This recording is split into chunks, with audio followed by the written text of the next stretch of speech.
Okay, welcome back. Let me discuss the first bug from a list.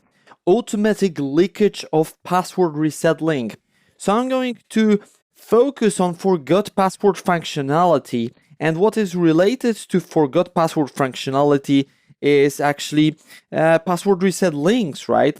When you have forgotten your password, then you can just use forgot password functionality, and then the so-called password reset link is sent to your email. So this is how it works. This is very common functionality in the web applications, and this is how a password reset link looks like. Of course, the exemplary one. We've got example.com/reset.php question mark token equal sign and the value of this token, right? This is the password reset token. It should be long and unpredictable. So this is how it works, and I believe that you know how it works from your own experience. And now I'm going to show you a very interesting attack scenario. Let's assume that you have forgotten the password, you requested password reset link, and then you just decided to click this link, or in other words, the password reset link is visited by you, right? So you click the password reset link, and then what's going to happen is the web page is actually loaded, and you are asked to enter a new password. This is how it works. Well, the web page is loaded, but what you've got in the URL bar is the password reset link. Keep it in mind. And now let me discuss an interesting scenario of what can happen, what bad can happen with your password reset link. So here is the story.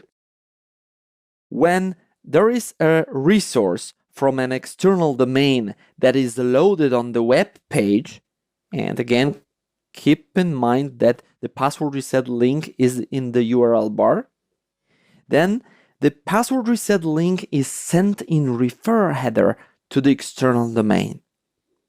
Let me repeat this. When the resource from an external domain is loaded on the web page, the password reset link is sent in refer header to the external domain. This is exactly how refer header works. So we've got our web page. In the URL bar, we've got a password reset link. If this web page needs to fetch a data from an external domain, like for example an image, then the browser sends out the request. And in this request, there is a refer header. And the browser takes the URL from the URL bar, puts this data, so our password reset link, into the refer header, and then the request goes out to the external domain. External domain can take a look at this request, and the external domain can ask a question, who wants to fetch the data from my domain? So the external domain takes a look at the refer header, and here is the answer. Here is the answer, who is asking about this data, who wants to fetch the data from the external domain, right?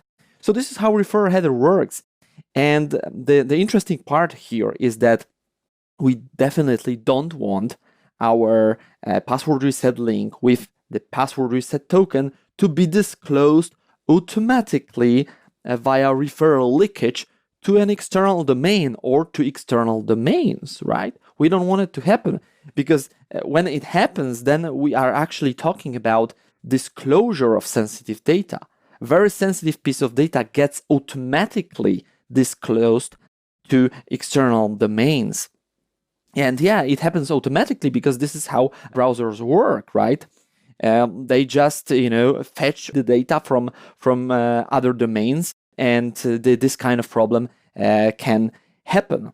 So now I believe that you understand how this attack works. You've got a kind of understanding, and you see the risk, you see the impact. The impact is really high because, well, it leads actually to account takeover, right? If the password reset link gets disclosed to external domain, then everyone from this external domain can take this password reset link. They can change your password, and that's it, right? So this is an account takeover. So now let's jump to the demo, because I want to show you how you can find if this kind of problem exists in a web application or not. So you are not only going to see this attack in action, but you also learn how to check if the web application is vulnerable to this kind of problem. And yeah, let's jump straight to the demo.